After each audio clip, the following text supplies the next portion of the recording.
Hello student, today is my 7th video for class 12th on the subject of business studies. So student, आज हम discuss करेंगे अपना new topic 14 principle developed by Henri Fayol, यानी वो 14 principal जिनके जरिए management को अच्छे से रन किया जा सकता है, गाइड किया जा सकता है। सो आइए स्टूडेंट डिस्कस करते हैं 14 principle developed by Henri Fayol.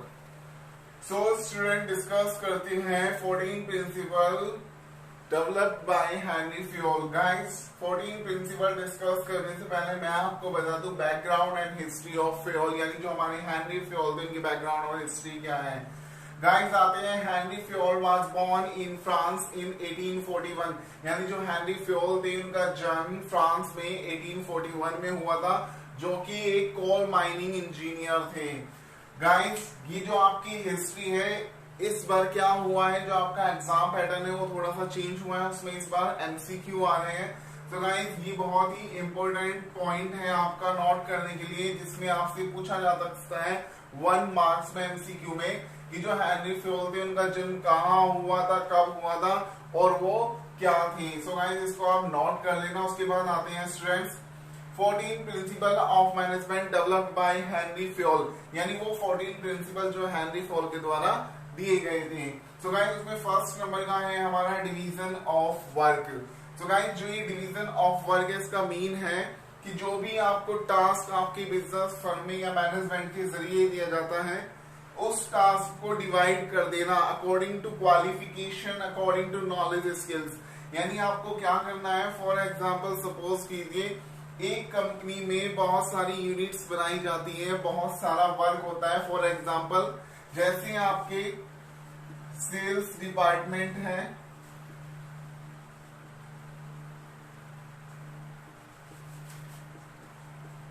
Purchase department. So guys होता क्या है कि इस तरह से अलग अलग डिपार्टमेंट बनाए जाते हैं। सो गाइस जो आपका सेल्स का काम होगा, सेल्स डिपार्टमेंट वाला जो भी हेड बंदा होगा, आपका एम्प्लॉयज होगा, वो इसको देखेगा। जो परचेज डिपार्टमेंट का वर्क होगा वो आपका परचेज डिपार्टमेंट को देखेगा। इसी तरीके से जो भी आपके हेड ऑफ डिपार्टमेंट होते हैं, यानी डिवीजन ऑफ वर्क का मीन यहाँ पे यही होता है कि काम को बांट देना या डिवाइड कर देना, जो भी आपका टास्क है, जो भी आपकी यूनिट है, according to qualification, according to knowledge skills, आपको क्या करना है, उसको डिवाइड कर देना है। ये आपका सबसे फर्स्ट नंबर का प्रिंसिपल डिवीजन ऑफ वर्क। उसके बाद बात करते हैं स्टूडेंट ऑथोरिटी एंड रेस्पॉन्सिबिलिटी। सबसे पहले आती है ऑथोरिटी। ऑथोरिटी का मीन्स होता है पावर, यानी कुछ पावर, एंड रेस्पॉन्सिबिलिटी का मीन्स यहाँ पे होता है कि रेस्पॉन्सिबिलिटी होती है एक जिम्मेदारी, यानी किसी को कोई टास्क प्रोवाइड कराना या फिर कुछ यूनिट्स पे वर्क देना। सो गाइस यहाँ पे बात आती है कि अगर आप किसी को रेस्पॉन्सिबिलिटी देते हो और उसको कोई भी ऑथोरिटी नहीं देते हो तो वहां पे काम नहीं होगा। इसलिए गाइस कहा जाता है कि अगर आप किसी को रेस्पॉन्सिबिलिटी दे रहे हो तो उसको आपको ऑथोरिटी भी देनी होगी, और आप किसी को ऑथोरिटी दे रहे हो तो आपको उसको रेस्पॉन्सिबिलिटी भी देनी होगी। फॉर एग्जाम्पल आपने एक बंदे को ऑथोरिटी दे दी, सपोज कीजिए आपने एक बंदे को कह दिया कि आपको मैंने 10,000 रुपए दे दिए और उसको कोई भी रेस्पॉन्सिबिलिटी नहीं दी, नहीं बताया कि आपको ये 10,000 रुपए का करना क्या है। सो गाइस क्या होगा, वहां पे ऑथोरिटी बेकार है, क्योंकि आपने कोई भी उसको रेस्पॉन्सिबिलिटी नहीं दी है। सो गाइस इसका मीन यही है कि जहां पे आप रेस्पॉन्सिबिलिटी दे रहे हो वहां पे आपको ऑथोरिटी भी प्रोवाइड करानी होगी, और जहां पे आप ऑथोरिटी दे रहे हो वहां पे आपको रेस्पॉन्सिबिलिटी भी प्रोवाइड करानी होगी। सो गाइस ये हो गया हमारा सेकंड नंबर का authority and responsibility.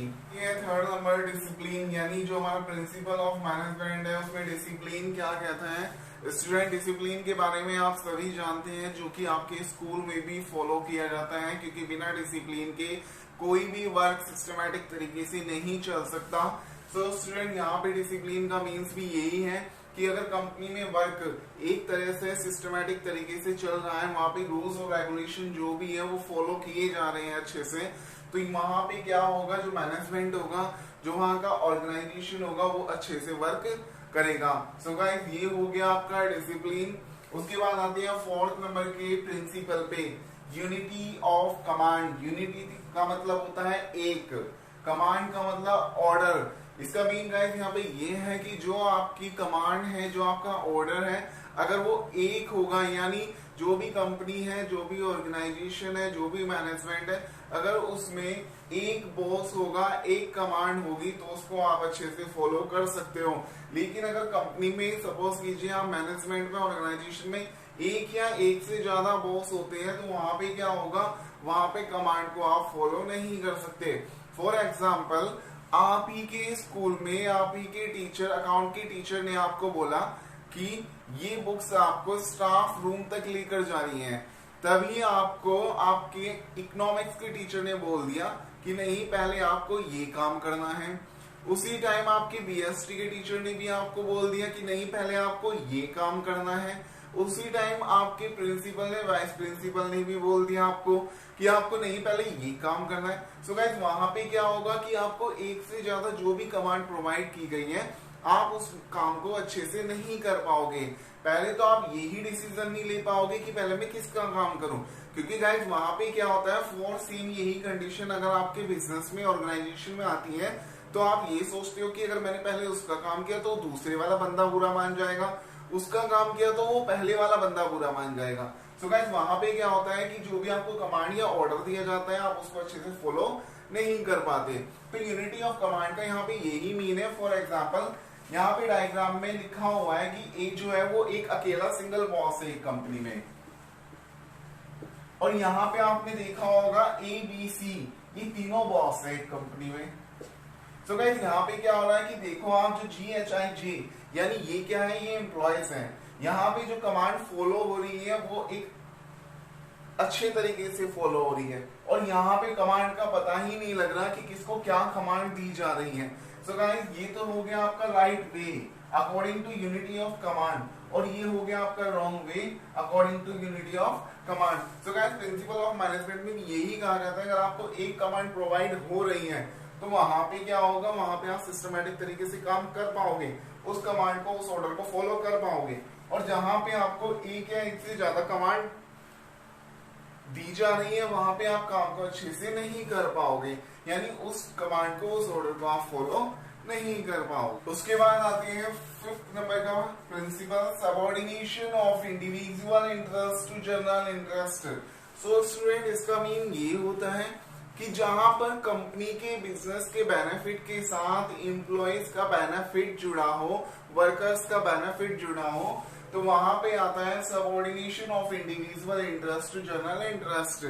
So student, इसका मीन क्लियरली ये है। फॉर एग्जांपल, कंपनी के बॉस ने या कंपनी के मैनेजमेंट ने अपने वर्कर्स को बोला कि अगर आप 100 यूनिट से ज्यादा पर डे कोई भी यूनिट बनाते हो, तो अकॉर्डिंग टू यूनिट आपको 10 रुपीज पर यूनिट आपकी सैलरी में ऐड कर दिया जाएगा। सो गाइस, यहाँ पे क्या हुआ, इसमें दो बेनिफिट हुए। एक बेनिफिट कंपनी को हुआ क्योंकि वहां पे यूनिट क्या होगी, ज्यादा बनेगी, और साथ ही साथ दूसरा बेनिफिट एम्प्लॉय को हुआ कि जितनी भी यूनिट उसमें एक्स्ट्रा होगी, उतना ही एक्स्ट्रा पेमेंट या एक्स्ट्रा अमाउंट उसकी सैलरी में ऐड होगा। सो गाइस, इसका मीन यही है कि जहां पे कंपनी के बेनिफिट के साथ, ऑर्गेनाइजेशन के बेनिफिट के साथ एम्प्लॉय का, वर्कर का बेनिफिट भी जुड़ा हो। फॉर एग्जांपल, कंपनी के बॉस ने ये बोल दिया कि सपोज कीजिए अगर इस बार या इस ईयर आपने कंपनी के जो भी एम है, जो भी गोल है, उसको अचीव करा दिया, तो आपका प्रमोशन कर दिया जाएगा। सो इसका मीन यहाँ पे ये है कि कंपनी का बेनिफिट, यानी कंपनी को जैसे ही गोल अचीव होगा तो उसके साथ साथ वर्कर्स का भी प्रमोशन कर दिया जाएगा। यानी जहां पे कंपनी का बेनिफिट हो, वहीं पे वर्कर्स का बेनिफिट हो, उसको बोलते हैं subordination of individual interest to general interest. अब आते हैं अपने 6 नंबर के प्रिंसिपल पे, रिम्यूनरेशन ऑफ पर्सन। गाइस, यहाँ पे जो आपका रिम्यूनरेशन है, इसका मीन्स होता है फेयर सैलरी। यानी प्रिंसिपल ऑफ मैनेजमेंट में जो हेनरी फ्योल है, वो ये भी कहते हैं कि जो आपके एम्प्लॉयज है, जो आपके वर्कर्स हैं, उनको सैलरी भी उनके अकॉर्डिंग टू वर्क प्रोवाइड होनी चाहिए। उनकी क्वालिफिकेशन, उनकी नॉलेज, उनकी स्पेशलाइजेशन के अकॉर्डिंग आपको उनको सैलरी प्रोवाइड करनी चाहिए। फॉर एग्जाम्पल, अगर कोई भी बंदा आपकी कंपनी में 20,000 रुपीज यानी 20,000 रुपए का काम कर रहा है और आप उसको सैलरी सिर्फ 10,000 रुपीज पर मंथ प्रोवाइड करा रहे हो, यानी सिर्फ 10,000 रुपए दे रहे हो। सो गाइस क्या होगा, वो जो भी वर्क कर रहा है उसको मन लगाकर नहीं करेगा। क्यों? क्योंकि अकॉर्डिंग टू नॉलेज क्वालिफिकेशन उसके स्किल्स के अकॉर्डिंग आपने तो उसको काम भी इतना दे दिया कि और सैलरी भी सेकेंडली उसको बहुत ही कम दे रहे हो। तो यानी according to qualification, according to knowledge, according to work condition उसको आपको जो भी सैलरी प्रोवाइड करानी है वो फेयर सैलरी प्रोवाइड करानी है। ऐसा नहीं होना चाहिए बिजनेस में कि आप बंदे से काम तो 20,000 का ले रहे हो और उसको सैलरी आप 10,000 रुपए प्रोवाइड करा रहे हो। सो स्टूडेंट यहाँ पे इसका मीन यही है कि रेम्यूनरेशन ऑफ पर्संस का, कि जो भी कर्मचारी या जो भी वर्कर आपकी कंपनी में, आपके बिजनेस ऑर्गेनाइजेशन में काम कर रहा है, तो मैनेजमेंट के जरिए या मैनेजमेंट के द्वारा उसको अच्छी सैलरी प्रोवाइड होनी चाहिए। सो यहाँ पे रेम्यूनरेशन का मीन्स एक फेयर सैलरी से है। तो स्टूडेंट आते हैं अपने 7th नंबर के प्रिंसिपल्स पे, unity of direction. So guys यहाँ पे जो आपका यूनिटी है उसका मीन्स है एक, डायरेक्शन का मीन्स है यहाँ पे दिशा। यानी यहाँ पे ये मीन है कि सपोज कीजिए आपके ऑर्गेनाइजेशन में, आपकी कंपनी में बहुत सारे प्रोडक्ट का प्रोडक्शन होता है, लाइक कि आपकी जो कंपनी है, आपका जो ऑर्गेनाइजेशन है, उसमें क्या हो रहा है कि सपोज कीजिए आप कॉस्मेटिक का भी प्रोडक्शन कर रहे हैं, साथ ही साथ आप उसमें कन्फेक्शनरी का भी प्रोडक्शन कर रहे हैं, साथ ही साथ आप उसमें इलेक्ट्रिसिटी के जो प्रोडक्ट है उनका भी प्रोडक्शन कर रहे हैं, उसके साथ साथ आप रेडीमेड गारमेंट का भी जो शोरूम है, जैसे शूज वगैरह हैं, आपके जींस वगैरह, शर्ट वगैरह, आप उसका भी प्रोडक्शन कर रहे हैं। सो गाइस यहाँ पे ये कहते हैं कि आपको क्या करना है, आप प्रोडक्शन करते रहो, लेकिन आपको क्या करना है, हर प्रोडक्शन डिपार्टमेंट में आपको एक हेड बनाना है। यानी जितने भी आपके प्रोडक्शन डिपार्टमेंट है उन सबका जो भी हेड हो वो अलग हो, यानी जो भी वहां पे वर्कर्स हो वो अलग हो। ऐसा नहीं है कि कन्फेक्शनरी डिपार्टमेंट में भी आपका वही वर्कर काम कर रहा है, साथ ही साथ जो आपका कॉस्मेटिक डिपार्टमेंट है उसमें भी वही वर्कर काम कर रहा है, उसके साथ साथ जैसे आपके अदर डिपार्टमेंट है या फिर अदर प्रोडक्शन डिपार्टमेंट है उसमें भी एक ही वर्कर काम कर रहा है। सो गाइस यहाँ पे प्रिंसिपल जो है हमारा, यानी जो हेनरी फ्योल है, वो ये कहते हैं यूनिटी ऑफ डायरेक्शन का, कि जो भी आपका प्रोडक्ट है, जो भी आपका टास्क है, जो भी आपकी यूनिट है, उस एक यूनिट पे एक हेड होना चाहिए। यानी यूनिटी ऑफ डायरेक्शन का मीन्स होता है कि one product in one line, यानी एक लाइन में सिर्फ एक ही प्रोडक्ट या फिर एक ही डिपार्टमेंट आपका होना चाहिए। उसके बाद आते हैं 8 नंबर पे, centralisation and decentralisation. So student ये आपका सेंट्रलाइजेशन और डिसेंट्रलाइजेशन मोस्ट इंपोर्टेंट पॉइंट है। सो स्टूडेंट्स जो आपका सेंट्रलाइजेशन है उसका मीन क्या होता है, सेंट्रलाइजेशन का यहाँ पे मीन है कि जो आपका टॉप लेवल का मैनेजमेंट है उसके हाथों में कुछ पावर होना। यानी गाइस सेंट्रलाइजेशन का मीन होता है कि कुछ पावर, यानी some powers in top level management hand, यानी कुछ पावर टॉप लेवल मैनेजमेंट के हाथों में होना। एंड डिसेंट्रलाइजेशन का यहाँ पे ये मीन है कि कुछ पावर, यानी थोड़ी थोड़ी पावर, चाहे वो आपका टॉप लेवल का मैनेजमेंट हो, चाहे वो आपका मिडिल लेवल का मैनेजमेंट हो, चाहे वो आपका लोअर लेवल का मैनेजमेंट हो, सबके हाथों में थोड़ी थोड़ी पावर होनी चाहिए। यानी सेंट्रलाइजेशन का मीन सिर्फ टॉप लेवल के मैनेजमेंट के हाथों में कुछ पावर होना, और डिसेंट्रलाइजेशन का मीन्स होता है टॉप, मिडिल, लोअर, तीनों लेवल के मैनेजमेंट के हाथों में थोड़ी थोड़ी पावर होना। उसके बाद बात करते हैं गाइस 9th नंबर पे आता है आपका प्रिंसिपल ऑफ स्केलर चेन या फिर गैंग प्लान। सो ये भी आप बहुत ध्यान से सुना क्योंकि ये भी बहुत ज्यादा इंपॉर्टेंट है। सो गाइस इसके लिए हम डायग्राम देखते हैं। फॉर एग्जांपल सपोज कीजिए कि आपके स्कूल का ही एग्जांपल ले लेते हैं। आपके स्कूल में कोई भी इंफॉर्मेशन चलती है मैनेजमेंट से। सपोज कीजिए आपके डायरेक्टर सर ने कोई भी इंफॉर्मेशन दी मैनेजर सर को, मैनेजर सर ने वो इंफॉर्मेशन पास कर दी प्रिंसिपल सर तक, प्रिंसिपल सर ने वो इंफॉर्मेशन पास की वाइस प्रिंसिपल सर तक, वाइस प्रिंसिपल ने वो इंफॉर्मेशन पास की टीचर्स तक, टीचर ने वो इंफॉर्मेशन पास कर दी चिल्ड्रन या फिर स्टूडेंट्स तक। सो गाइस इसका मीन क्या हुआ कि यहाँ पे जो भी इंफॉर्मेशन पास हो रही है वो एक चैन में पास हो रही है। फॉर एग्जाम्पल ए ने इंफॉर्मेशन दी बी को, बी ने दी सी को, सी ने दी डी को, डी ने दी ए को, या फिर ऐसे भी कह सकते हैं कि ए ने दी एल को, एल ने कोई इंफॉर्मेशन दी एम को, एम ने इंफॉर्मेशन दी एन को, और एन ने इंफॉर्मेशन दी ओ को। सो गाइस यहाँ पे क्या हो रहा है, जो इन्फॉर्मेशन चल रही है वो एक सीक्वेंस में, एक लाइन में चल रही है। और गाइस जब कोई ऐसी इमरजेंसी आ जाती है, फॉर एग्जांपल सपोज कीजिए आपके डायरेक्टर सर को सीधा टीचर से बात करनी है या स्टूडेंट से बात करनी है, सो गाइस वहां पे क्या होता है, वहां पे होता है आपका गैंग प्लैंक। यानी जब कोई इमरजेंसी में या जरूरी कोई भी इंफॉर्मेशन आपको एकदम किसी को प्रोवाइड करनी होती है चैन को तोड़कर, सो गाइस उसको बोलते हैं गैंग प्लैंक। फॉर एग्जांपल जैसे सी को कोई भी इंफॉर्मेशन देनी थी एम को, सो गाइस यहाँ पे क्या हुआ, जो भी आपकी एक चैन चल रही थी वो बीच में टूट गई। सो गाइस इसका मीन्स होता है गैंग प्लैंक। यानी जब चैन में कोई भी इंफॉर्मेशन चलती है उसको बोलते हैं स्केलर चैन। और जब उस इंफॉर्मेशन में यानी कोई भी इमरजेंसी आ जाती है और बीच में आपको चैन तोड़नी पड़ती है, ब्रेक करनी पड़ती है, सो गाइस उसको बोलते हैं गैंग प्लैंक। नंबर की प्रिंसिपल 10 नंबर का जो प्रिंसिपल है उसका मीन है principle of order. So student जो यहाँ पे ऑर्डर लिखा हुआ है इसका मीन पहले मैं आपको क्लियर कर दूं। ऑर्डर का मीन यहाँ पे कोई भी कमांड नहीं है। ऑर्डर का मीन यहाँ पे है कि चीजों को सुव्यवस्थित ढंग से रखना, यानी चीजों को तरीके से रखना। फॉर एग्जांपल सपोज कीजिए आपने शॉपिंग मॉल देखा होगा, शॉपिंग मॉल में क्या होता है, जो जिस चीज का डिपार्टमेंट होता है वहां पे वही प्रोडक्ट आपको क्या मिलता है, ठीक है। सो गाइस यहाँ पे इसका मीन है कि फॉर एग्जांपल सपोज कीजिए आप शॉपिंग मॉल में एंट्री करते, तो एंट्री करते आपने देखा होगा कि अगर कॉस्मेटिक से रिलेटेड आपका डिपार्टमेंट है तो वहां पे कॉस्मेटिक के प्रोडक्ट ही आपको मिलेंगे। साथ ही साथ अगर आपका रेडीमेड गारमेंट से रिलेटेड आपका डिपार्टमेंट है तो वहां पे आपको रेडीमेड गारमेंट से रिलेटेड ही प्रोडक्ट मिलेंगे। उसके बाद बात करती है सपोज कीजिए वहां पे वेजिटेबल का जो डिपार्टमेंट है वहां पे आपको वेजिटेबल ही मिलेगी। सो यहाँ पे इसका मीन यही है प्रिंसिपल ऑफ ऑर्डर का मीन, कि जो चीजों को अच्छे से सुव्यवस्थित ढंग से यानी एक तरीके से रखा जाए। यानी फॉर एग्जांपल बिजनेस में अगर जिस चीज से रिलेटेड डिपार्टमेंट है तो वहां पे उसी चीज से रिलेटेड काम होना चाहिए। ऐसा नहीं है कि सेल्स से रिलेटेड डिपार्टमेंट है वहां पे परचेज का वर्क हो रहा है। उसके बाद बात करते हैं students 11th number principle of equity. Equity का यहाँ पे मीन है आपके एम्प्लॉयज से, यानी जो भी रूल्स रेगुलेशन टॉप लेवल के मैनेजमेंट के जरिए लोअर लेवल के मैनेजमेंट के लिए बनाए जाते हैं या फिर कोई भी रेस्पेक्ट की बात आती है तो वहां पे सभी वर्कर्स के लिए, सभी एम्प्लॉयज के लिए इक्वल राइट होने चाहिए। यानी जो रूल्स रेगुलेशन होंगे वो सभी के लिए इक्वल होंगे, जो भी रेस्पेक्ट होगी वो सभी के लिए इक्वल होगी।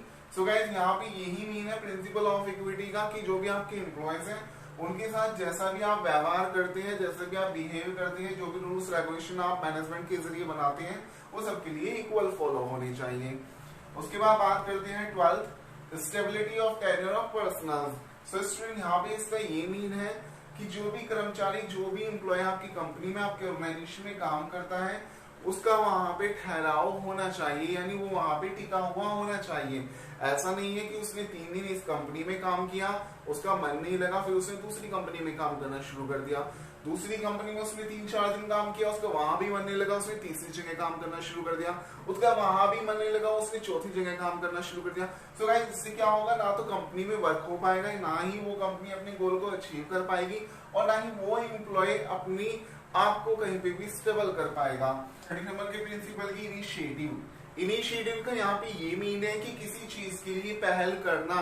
यानी फॉर एग्जांपल सपोज कीजिए आपकी कंपनी में जो आपका टॉप लेवल का मैनेजमेंट है वो मिडिल लेवल के मैनेजमेंट से या आपके लोअर लेवल के मैनेजमेंट से किसी चीज के लिए, किसी प्रोडक्ट के लिए, किसी चीज की इंफॉर्मेशन के लिए इनिशिएटिव करते हैं। यानी उसको कहते हैं कि आप कोई ना कोई सजेशन दो कि हम ये काम करने जा रहे हैं, हम इस काम को किस तरीके से करते हैं।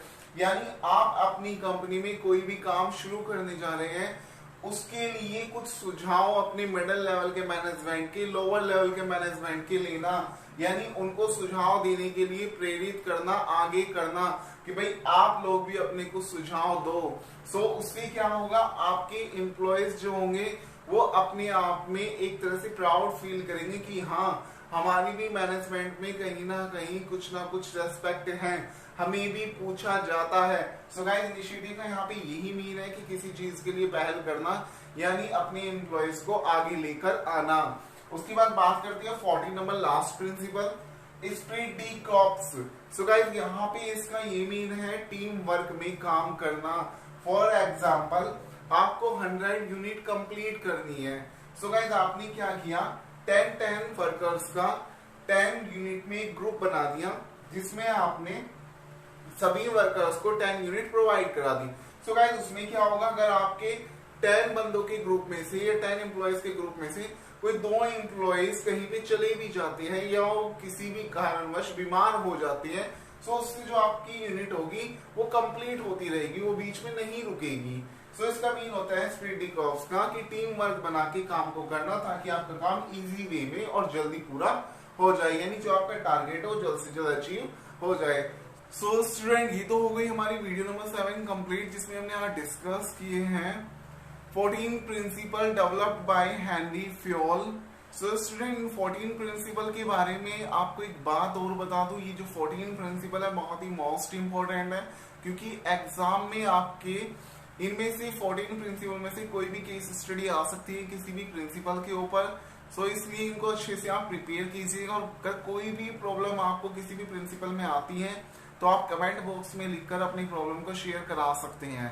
सो स्टूडेंट एक बात और मैं आपको बता दूं जाने से पहले, इसी तरह की वीडियो को देखने के लिए आप प्लीज मेरे चैनल को सब्सक्राइब कीजिए, लाइक कीजिए एंड शेयर कीजिए। अब हम बात करेंगे अपनी वीडियो नंबर 8 में background and history of F.W. Taylor and scientific techniques की। तो students bye bye, take care.